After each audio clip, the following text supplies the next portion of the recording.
o con lo que corresponde a lo que es trastornos hemodinámicos.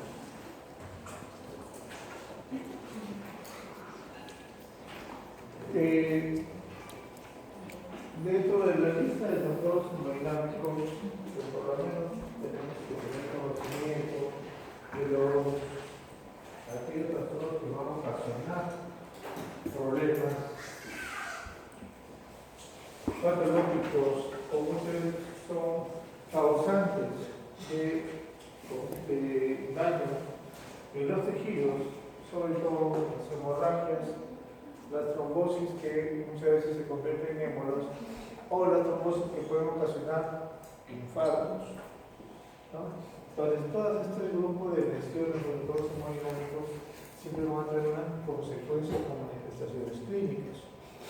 Así entonces, ¿qué es la hemorragia?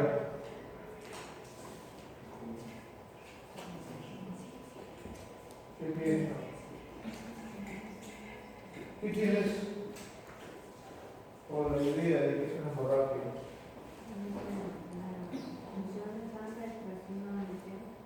¿La qué? Salida de sangre. ¿Cuál es la localización normal de la sangre? Los vasos.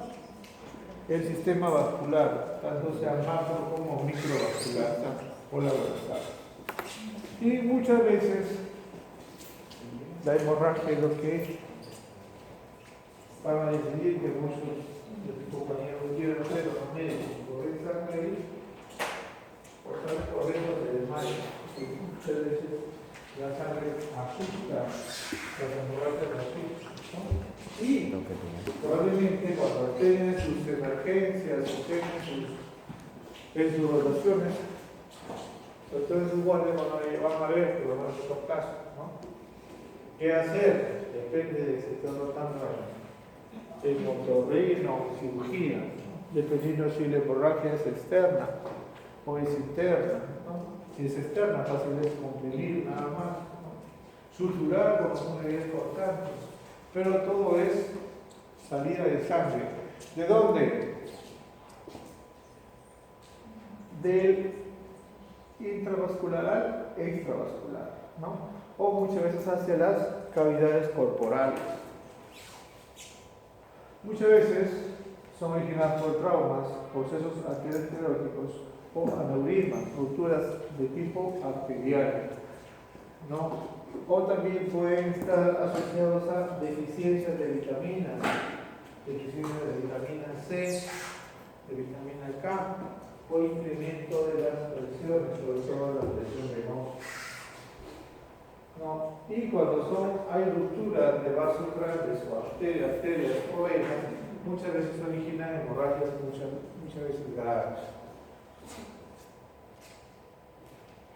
Cuando ocurre la hemorragia que se extravasa hacia el tejido celular subcutáneo, se le denomina hematoma, ¿no? Y estos hematomas esencialmente son por traumatismos, un golpe, una caída o un golpe imperceptible, termina con hemorragias, ¿no?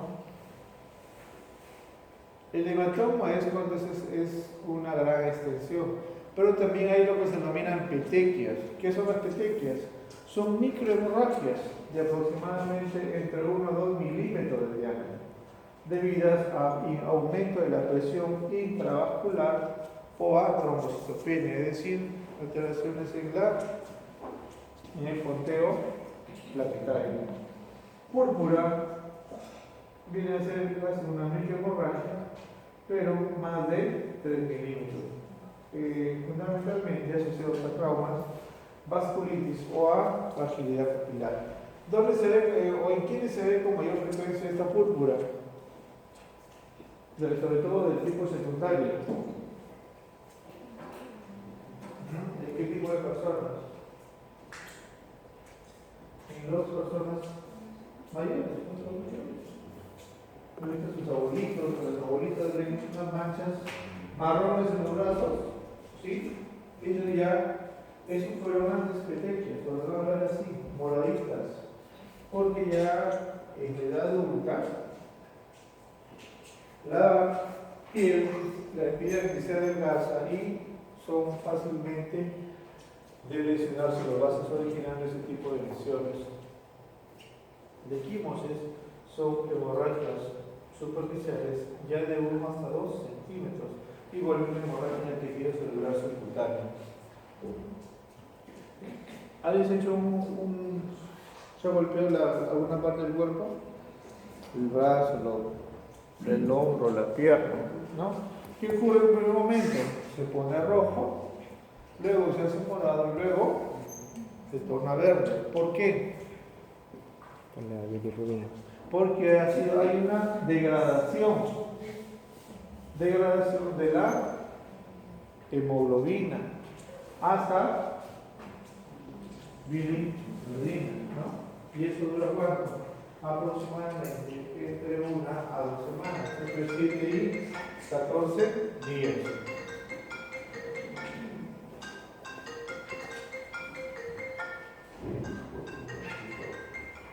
¿Aló?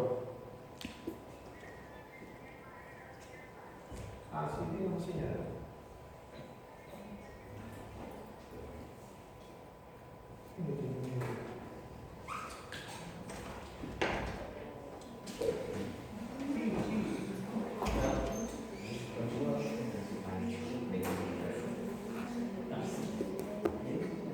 ¿Le pongo pausa? No sé poner pausa, creo. No hay rojito.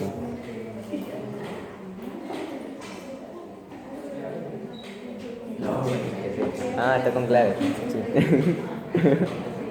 Lo siento, Marianita. Ya. Cuando ya comienza pones el rojo de nuevo.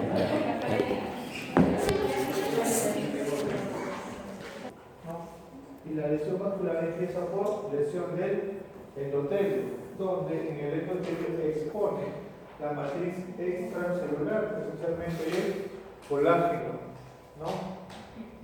Y esencialmente ese colágeno expuesto y el endotelio lesionado libera muchas sustancias que van a originar vasoconstricción, a originar atracción de leucocitos para asimismo atraer plaquetas y formar un coágulo hemostático en lugar de lesión. Entonces, esa injuria vascular implica una vasoconstricción local, un edema tisular, coagulación, adhesión, activación y agregación de plaquetas. Lo que resulta en el tapón hemostático que se va a extender por la vía intravascular y extravascularmente en el lugar de lesión. Entonces, existen dos mecanismos que están regulando este sistema, ¿no? La hemostasia, que es el mecanismo por el cual trata de ocluir áreas de lesión en el sistema vascular, y cuando se altera la hemostasia puede desencadenar ¿qué cosa? La trombosis. ¿Y qué es la trombosis? Es la formación de coágulos dentro de vasos sintactos, como vamos a ver más adelante. Entonces, en la hemostasia hay participación de la pared vascular, que está constituida esencialmente por el endotelio, plaquetas y la cascada de coagulación. Ustedes saben que los vasos sanguíneos están constituidos por una estructura tubular que tiene capas, la íntima, la media y la adventicia. Esencialmente, la íntima está revestida por un epitelio plano simple, que se conoce como endotelio. Esta pequeña célula es la que va a desencadenar todo el sistema de hemostasia. ¿Por qué? Cuando se lesiona, libera endorfina que produce inmediatamente vasoconstricción, ¿no? Originando una vasoconstricción refleja, tratando de reducir el espacio en el lugar de la lesión. Y asimismo se expone la matriz extracelular, que es el colágeno. Todo esto, además sabemos que existe el factor de von Willebrand, ¿no? Que es el que encargado de unir o atraer a las plaquetas en la zona de lesión. Entonces se origina la adherencia plaquetaria, cambian de forma estas plaquetas para adaptarse al trombo, asimismo liberan sus gránulos, el ADP y el trombosano A2, lo que induce a más reclutamiento plaquetario y agregación de plaquetas, que van a conformar finalmente el trombo hemostático. Este es lo que se conoce como la hemostasia primaria. Posteriormente, ya la exposición del factor tisular va también a activar el sistema de coagulación, donde se va a activar la trombina para polimerizar el fibrinógeno y fibrina y formar toda una malla que estabilice el trombo a nivel de la lesión vascular, ¿no? Entonces, esto induce más reclutamiento y activación planetaria. Esto lo que conlleva lo que se llama la consolidación del tapón planetario. Seguidamente se agrega ya, una vez que se estabiliza el coágulo y se empieza a reparar el vaso, viene la siguiente parte. El trombo no es permanente, ¿no? Hasta que ocurra la repetilización y luego viene la fibrinólisis, ¿no? La trombomodulina va a bloquear la cascada de coagulación, así que se estableció el tapón, ya se hizo un trombo estable y hasta ahí cesa la cascada de coagulación, porque hay mecanismos endógenos que la van a regular.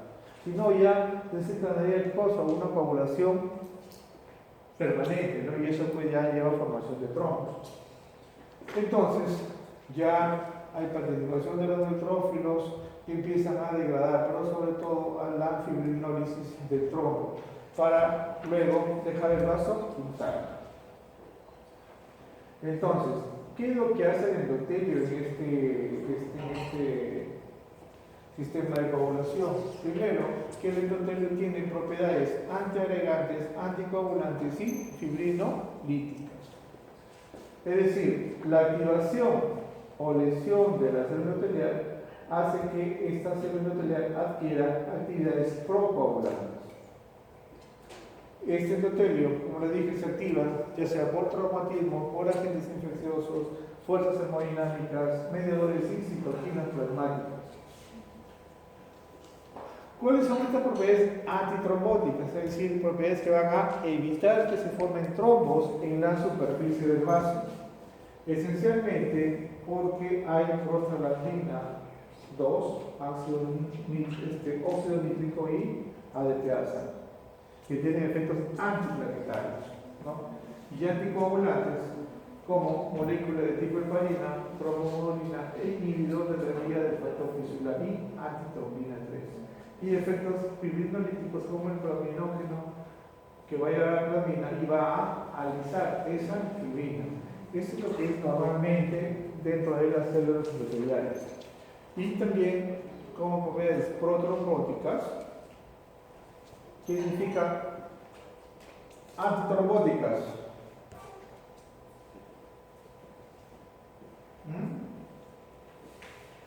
¿Qué significa ser antitrombóticas? Es decir, bloquear la formación de trombos, ¿no? Eso es natural, eso es normal, pero también tiene propiedades protrombóticas.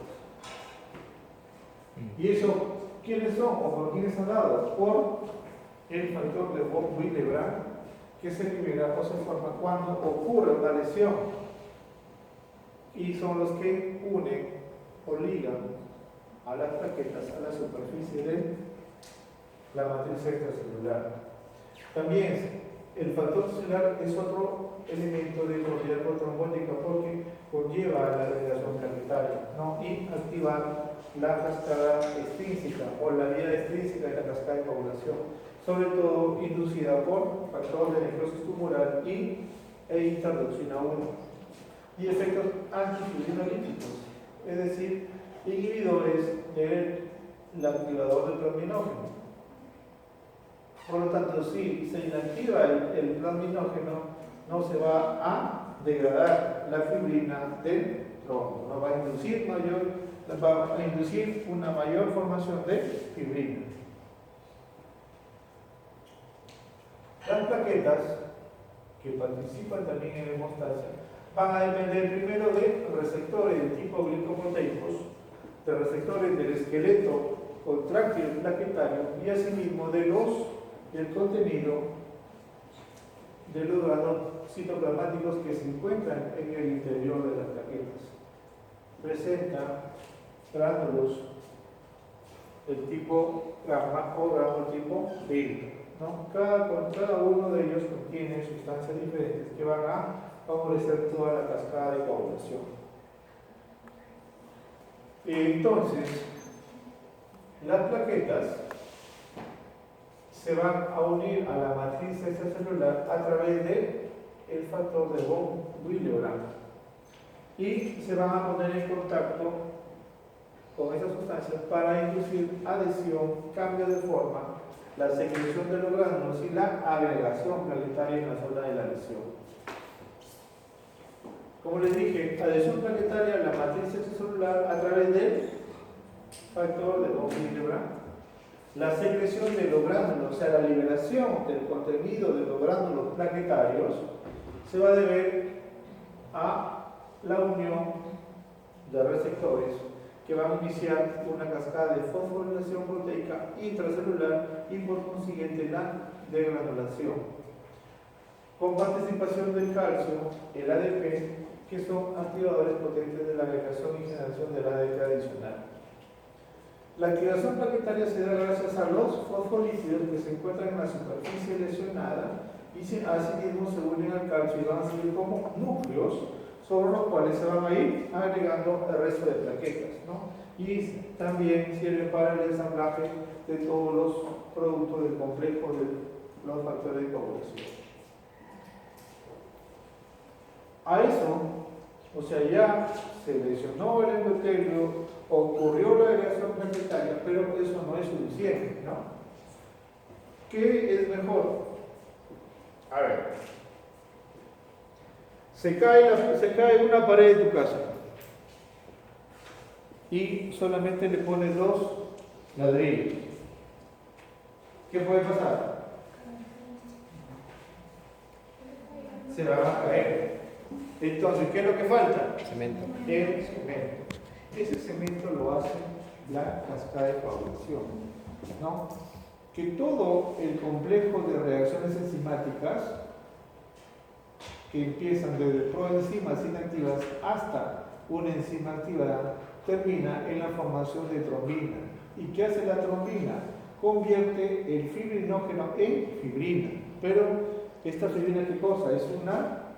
Es un gel, ¿no? Es una sustancia gelatinosa que recubre las plaquetas que circulan en el tapón hemostático y por lo tanto estabiliza, no es como el cemento del alarido que hace en la pared.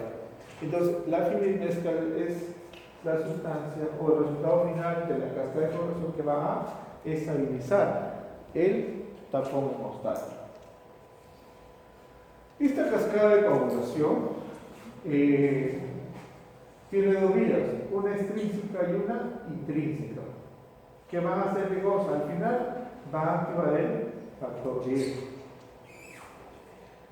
La vía extrínseca requiere la presencia de un activador exógeno. ¿Qué viene a ser ese activador exógeno? El factor tisular o la tromboplastina 3, ¿no?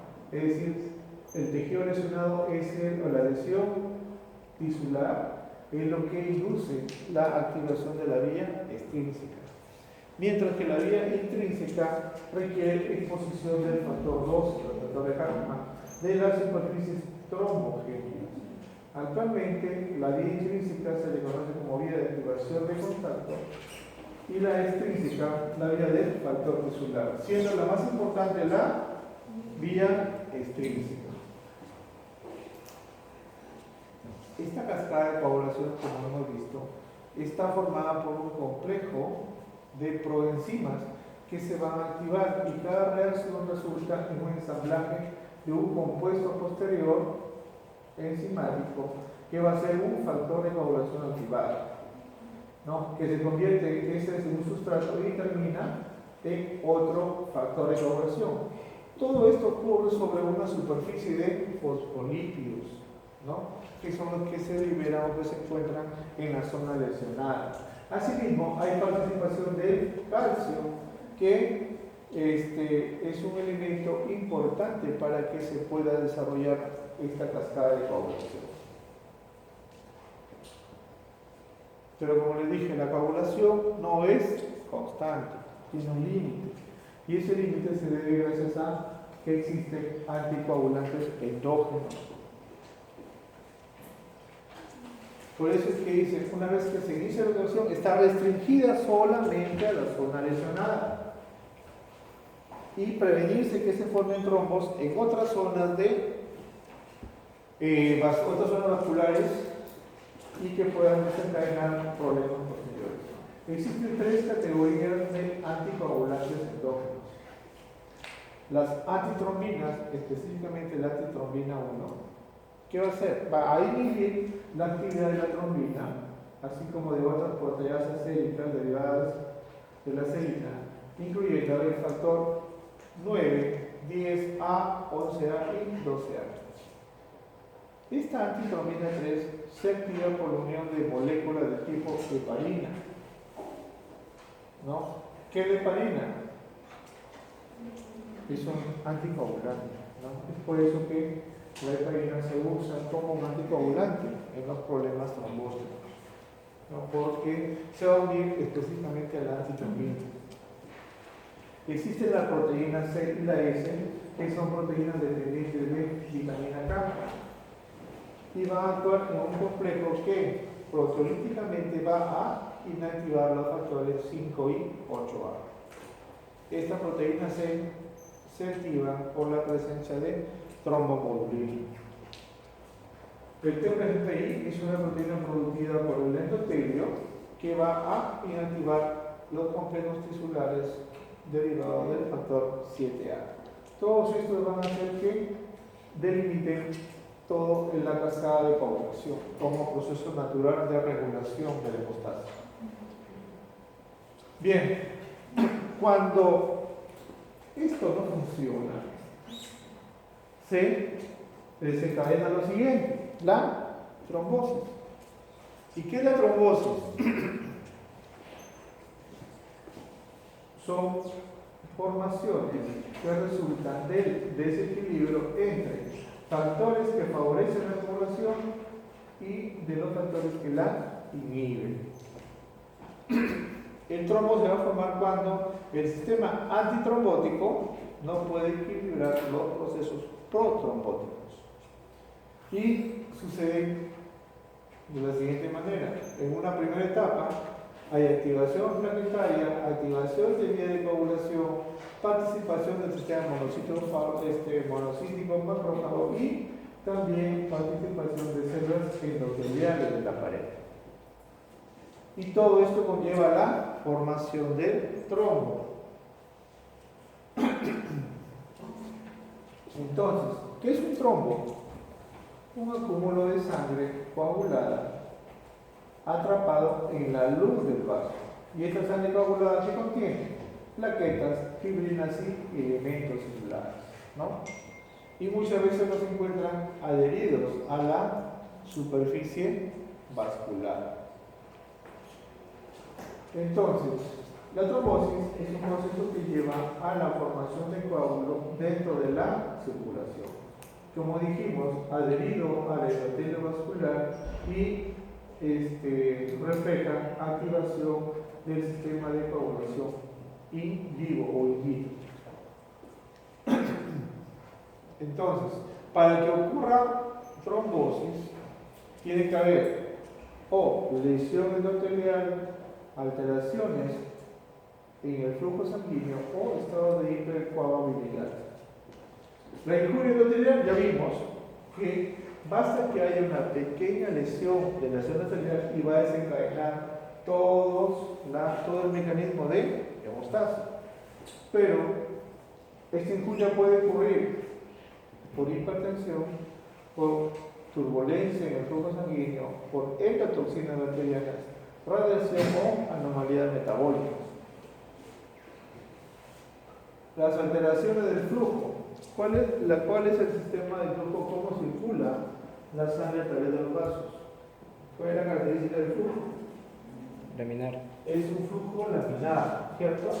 Donde las células circulan por el centro del flujo. Ese es el flujo laminar.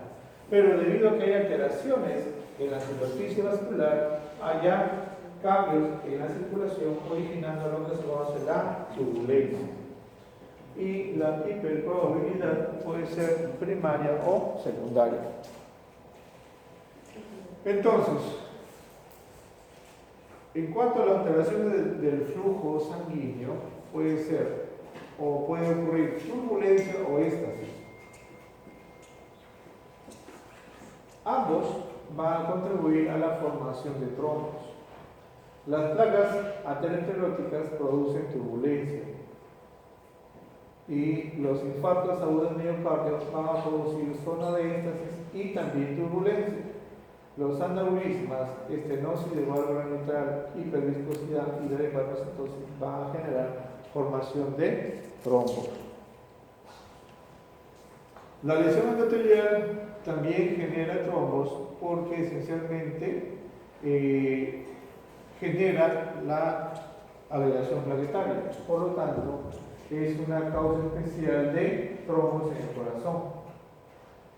Por lo tanto, se pueden formar trombos en las cámaras cardíacas, en placas ulceradas de vasos ateromatosos o foco de lesión vascular traumática, en el caso de como es el caso de la vasculitis.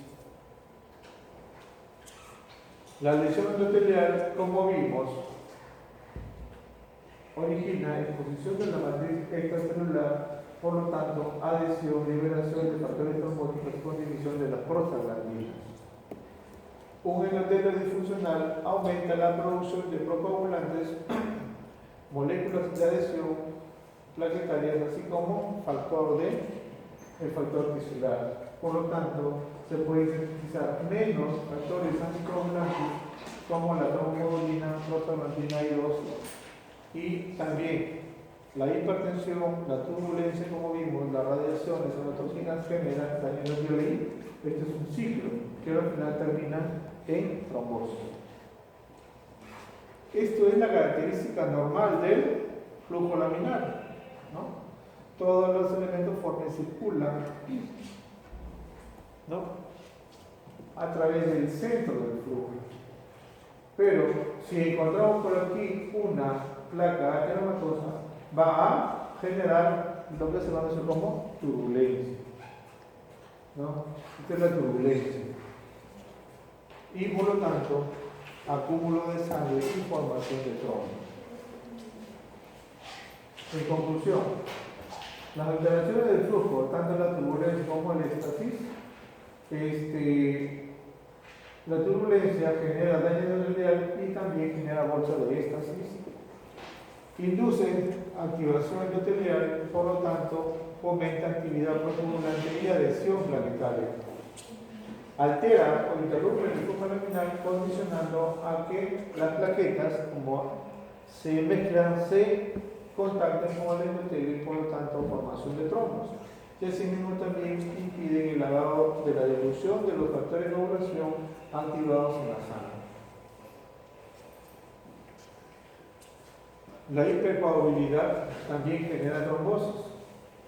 Se le ha denominado como trombofilia porque contribuye con menos frecuencia a estados trombóticos y cualquier alteración de la vía de coagulación también predispone a trombosis. Hay causas hereditarias como mutaciones del gen del factor 5 y la protrombina, y como dijimos, se dividen en primarios y secundarios. Esta hipercoagulabilidad se encuentra o se evidencia en el síndrome de trombocitopenia inducida por heparina. ¿Qué es lo que significa aquí? Cuando hay un uso excesivo, primero tiene que haber una condición genética para esto. No ocurre en todos los pacientes. Cuando se administra heparina fraccionada, ¿no? Por un tiempo, ¿va a qué cosa? A inducir aparición de anticuerpos contra la heparina, ¿no? Entonces, esta heparina deja de cumplir su función y induce un estado, activación acreditado como un estado protrombótico. Y en el caso del síndrome por anticuerpos antifosfolipídicos, sobre todo el síndrome lúpico, ocasiona trombosis a repetición, abortos, vegetación glomerular y trombocinopenia, ¿no? Esta es la causa por la cual han escuchado, ¿no? El síndrome fosfolipídico, sobre todo en mujeres, ocasiona abortos seguidos. Los trombos pueden ser de origen arterial o de origen arterial o cardíaco o de origen venoso. Los trombos arteriales se originan por lesión arterial o por turbulencia con un crecimiento retrógrado. Son oclusivos y están constituidos por plaquetas, fibrinas, glóbulos rojos blancos y ocasionan fundamentalmente oclusiones coronarias, cerebrales y femorales. Mientras que los trombos venosos ocurren en lugares de éxtasis, se extienden en dirección del flujo, también son oclusivos, muchas veces adoptan la forma del vaso y son ricos en glóbulos rojos. Por eso es que se le conoce el trombo como trombo rojo. Ocurre a nivel de miembros inferiores, miembros superiores, plexos periprostáticos, plexos ováricos y periuterinos. No, doctor, una pregunta. ¿A qué se refiere el crecimiento retrógrado y el otro es que se extiende en dirección al flujo? O sea, los dos apuntan hacia el corazón. Sí, pero este retrógrado, ¿qué te digo? El trombo acá y se va acumulando detrás, hacia atrás. En cambio, se va formando por el éxtasis, hace que se vea acumulado por delante. Esa es la diferencia. O sea, en dirección al flujo donde se va fluyendo y donde se va acumulando la sangre. Aquí vamos a ver. Esto es un trombo, ¿no? Que dijimos que está constituido por grupos celulares, glóbulos rojos, glóbulos blancos, plaquetas y fibrinas.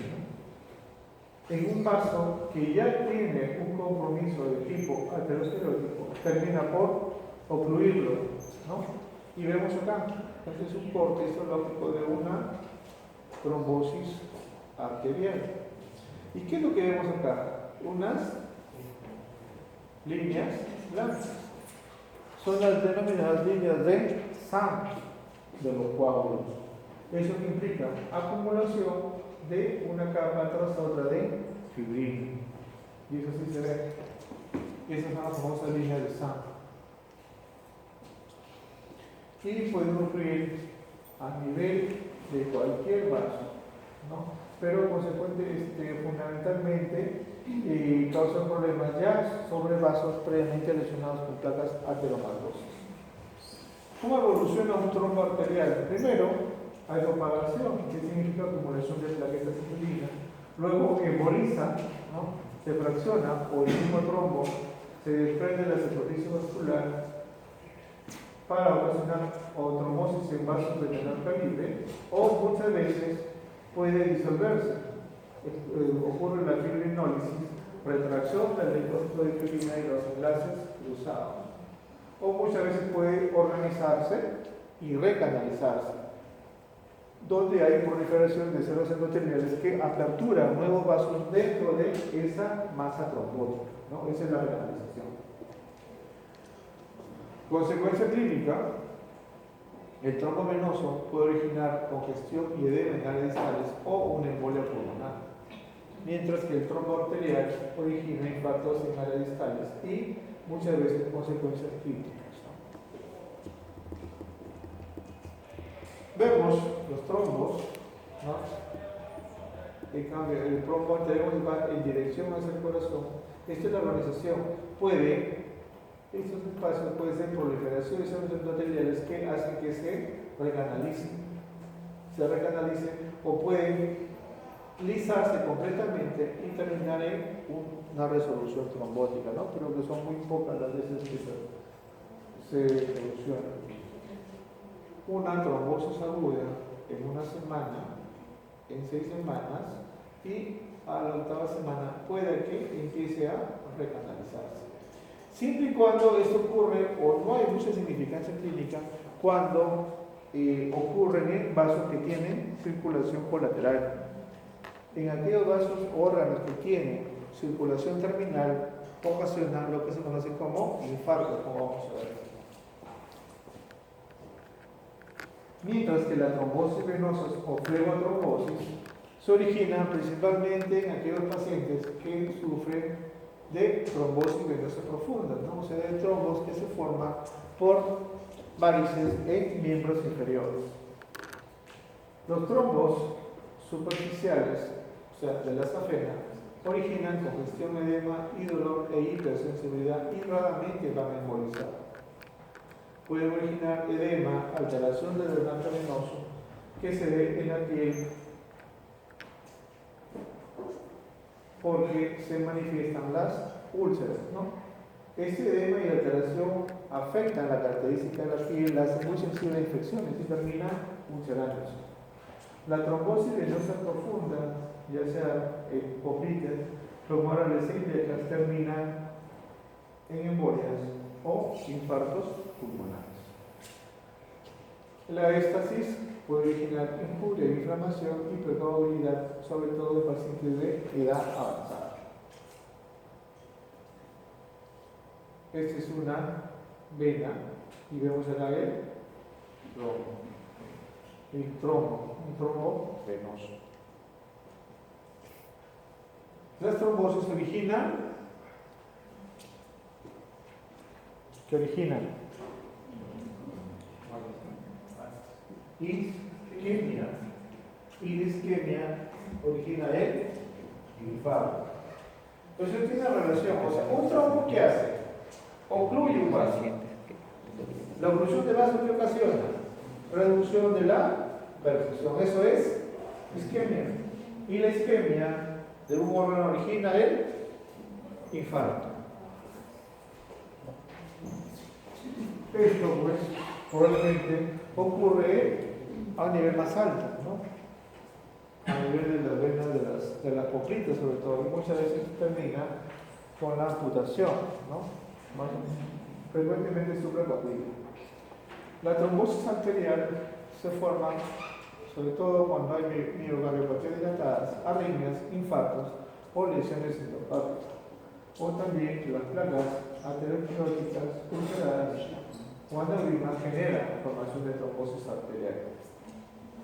En conclusión, el trombo arterial aparece en foco de lesión o turbulencia, crecen en forma retrógrada, se unen a la superficie muscular y son oclusivas, mientras que el venoso se origina en zona de éstasis, se extiende en dirección al flujo y forma el famoso trombo tórax.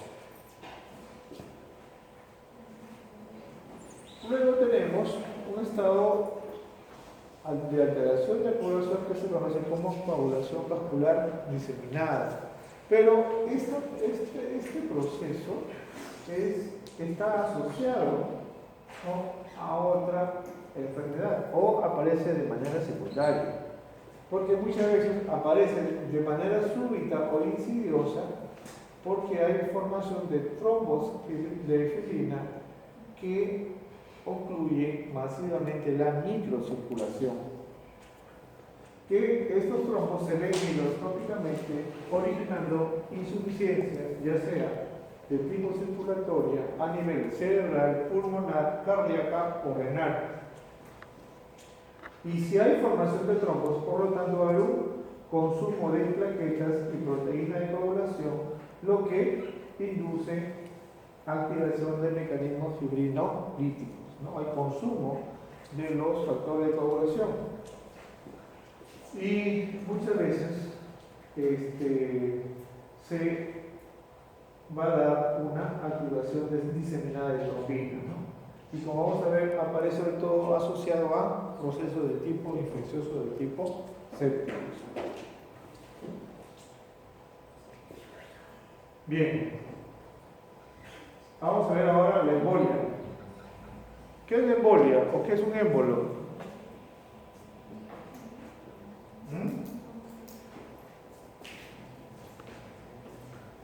Es un émbolo. ¿Cuál es su nombre? ¿Tu nombre? ¿Ah? Rafael, ¿qué es un émbolo?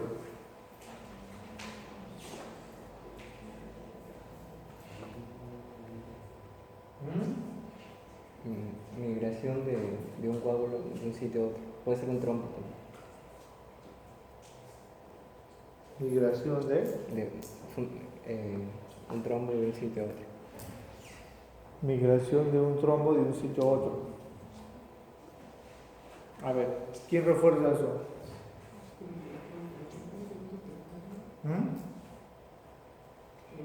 Primero no se produce el émbolo, es una liberación de un coágulo, pero cuando este coágulo va a lo que son vasos más pequeños, ahí no se produce la trombosis, que es ahí los trombos y las trombosis, que son dos cosas diferentes. Ya hemos visto que es trombo, ¿cierto? ¿Qué es un trombo?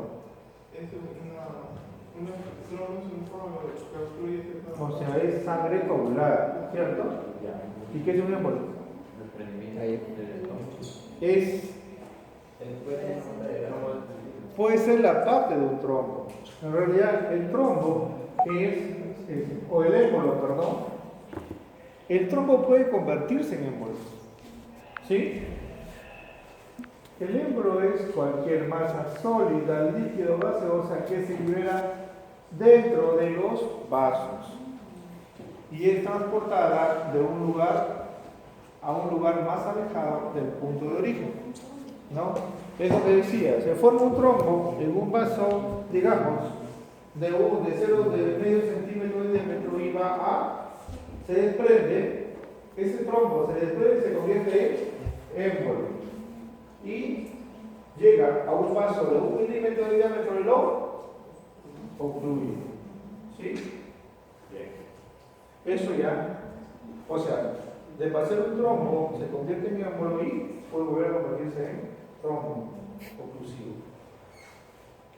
Ya Virchow describía el término de émbolo en 1848 cuando revisaba en 2 cadáveres objetos que se alojaban en los vasos obstruyendo el flujo sanguíneo. El émbolo más común es el tromboémbolo, que se desprende de la pared de un vaso en un origen y viaja a un sitio distante. Mientras que la embolia viene a ser el paso a través de la circulación venosa o arterial de cualquier material que pueda alojarse en vaso sanguíneo y obstruir su lumen. Puede haber embolia arterial pulmonar, sobre todo aquella que deriva de trombos provenientes de venas profundas, en el 95% de los casos.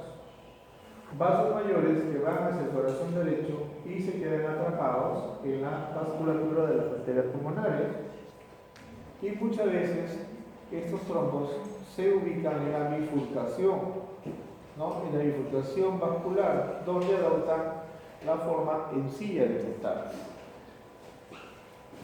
Clínicamente, o las manifestaciones clínicas van a estar determinadas por el tamaño del émbolo y por el estado de salud del paciente.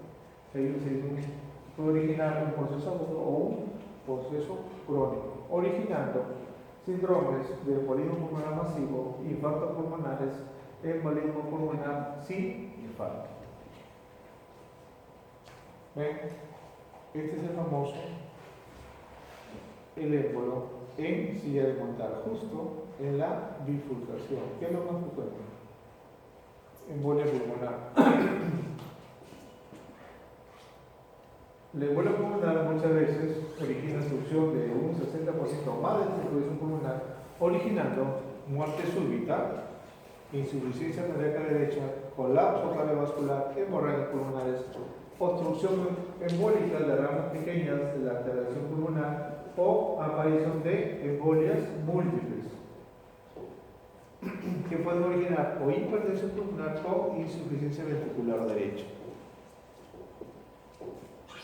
Una embolia pulmonar, el corte histológico, todo un trombo, ¿qué cosa es? La pared de la arteria y toda la luz ocluida por el trombo. ¿Y cómo saben que es pulmón? Pues aquí están los alveolos. Igual. La tromboembolia sistémica se da porque existen émbolos en la circulación arterial y en el 80% se originan de trombos murales intercardíacos y el resto de casos por presencia de aneurismas de aorta, trombos o descargas ateroscleróticas, fragmentación de vegetaciones valvulares.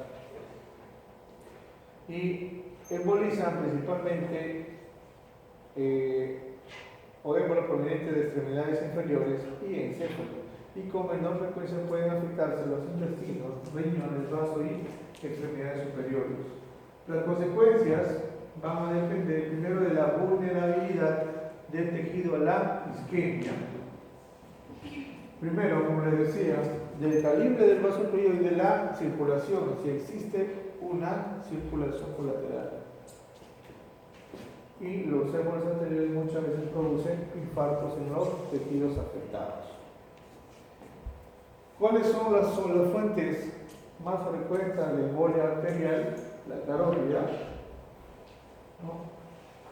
Los trombos murales, la endocarditis, porque muchas veces originan vegetaciones valvulares que van a embolizar, y trombos murales de los ventriculares, a placas ateromatosas de la aorta o trombos de las aneurismas aórticos, ¿no?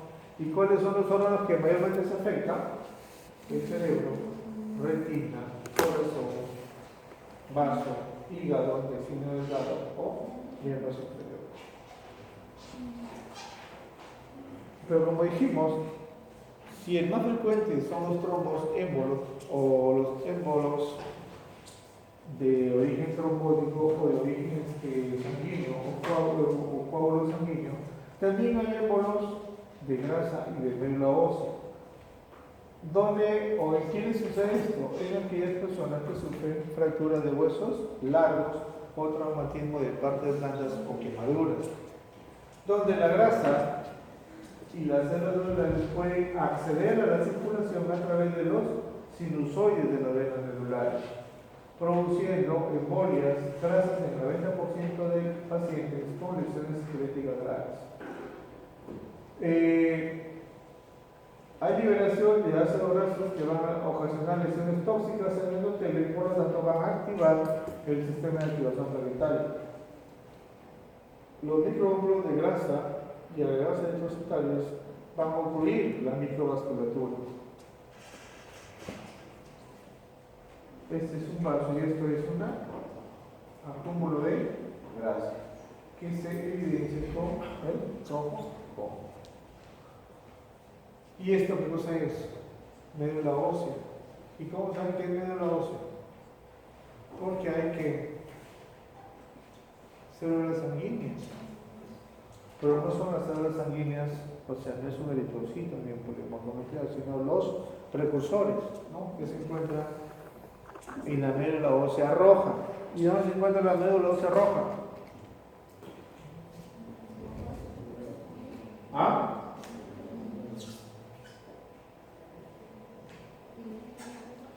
La médula ósea roja, ¿dónde se encuentra?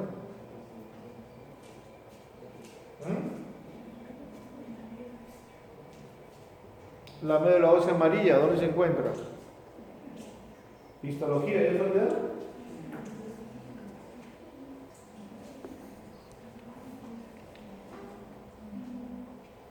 En el hueso, ¿pero qué parte del hueso? ¿Qué parte del hueso? En la diáfisis, ¿no?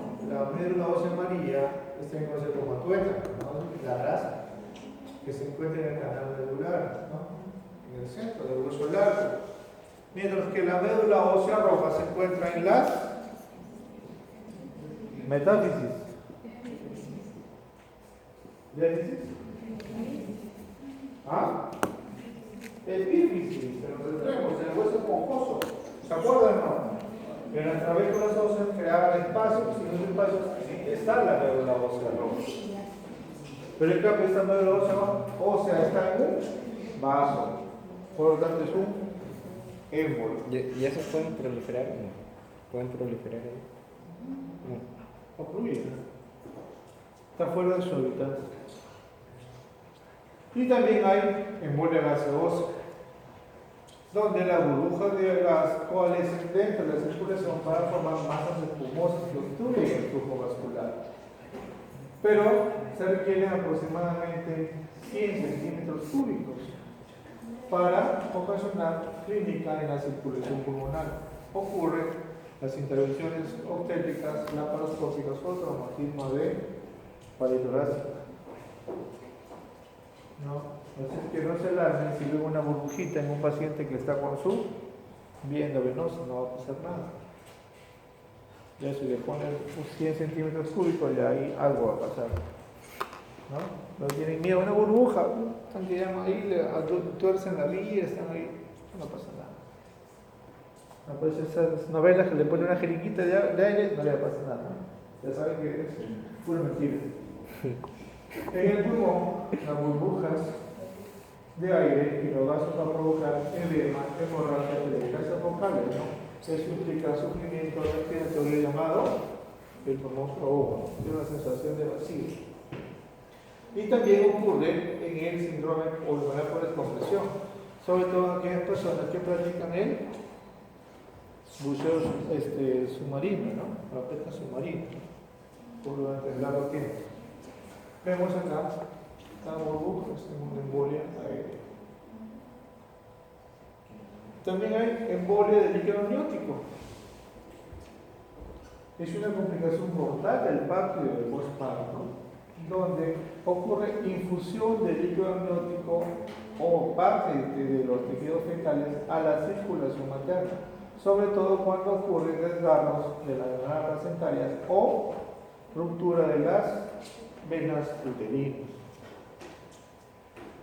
Histológicamente, o en la teoría patológica, vamos a encontrar células escamosas desprendidas de la piel fetal, pelo de tipo lanugo, grasa, o del veno gaseoso o moco, ¿no?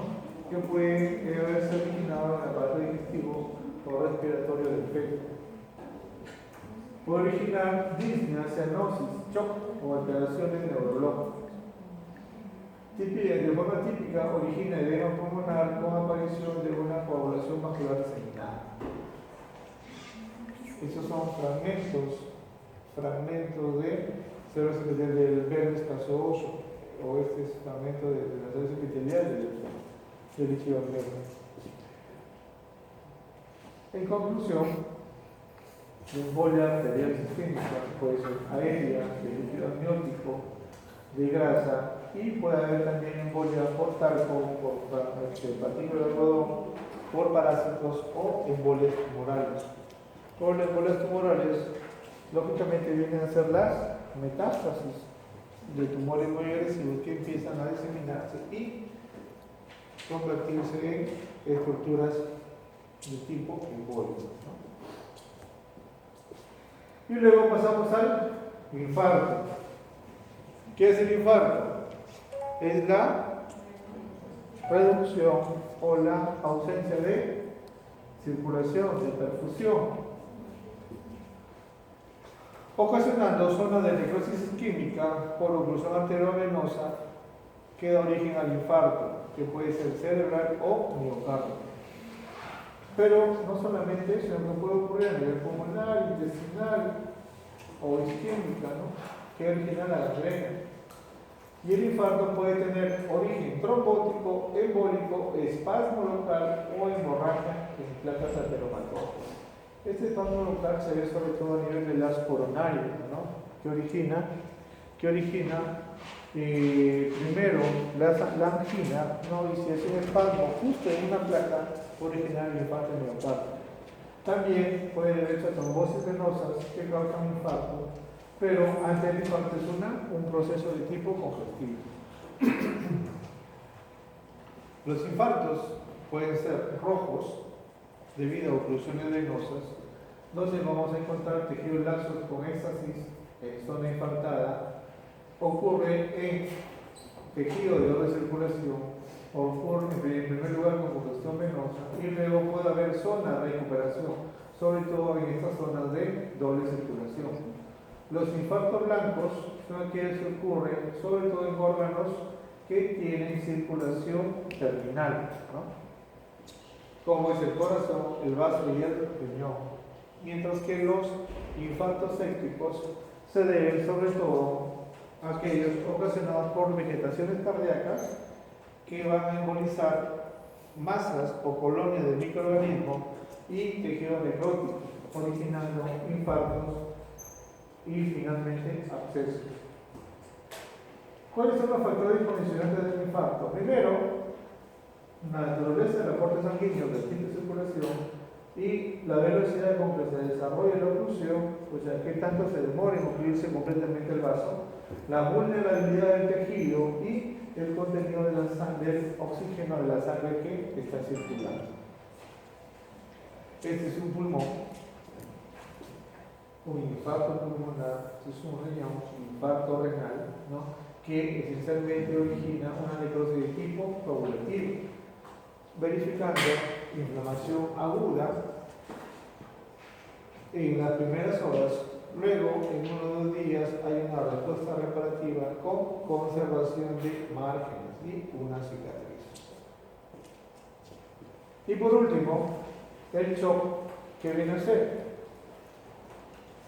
Es un cuadro clínico caracterizado por hipotensión sistémica con disminución del gasto cardíaco, ¿no? O el volumen sistémico, que origina alteración de la perfusión con hipoxia celular y puede ser shock cardiogénico, hipovolémico y shock séptico.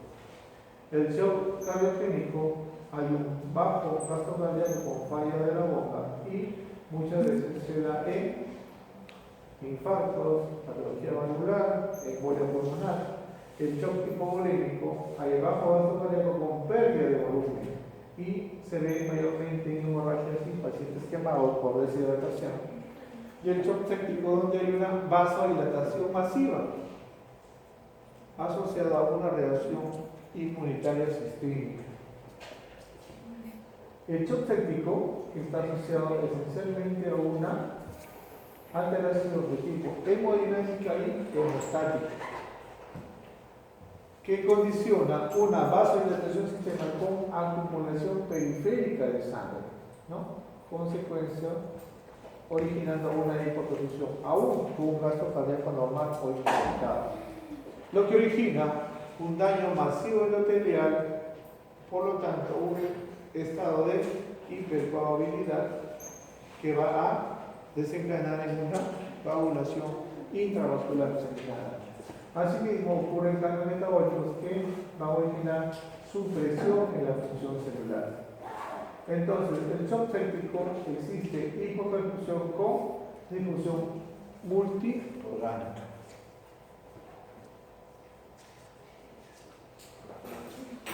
En conclusión, el shock séptico se debe a liberación de endotoxinas y productos microbianos que van a activar al endotelio, activar al sistema neutrófilo monocíclico y también al sistema del complemento. Todos ellos son trombobulantes, activan el sistema antifibrinolytítico desarrollando trombosis vascular, isquemia tisular e insuficiencia renal. Por otro lado, las especies reactivas del oxígeno originan vasodilatación con permeabilidad aumentada y reducción de perfusión, asimismo efectos sistémicos como fiebre, reducción de la contracción hepática con alteraciones metabólicas, y por otro lado, los regadores antiinflamatorios inducen inmunosupresión.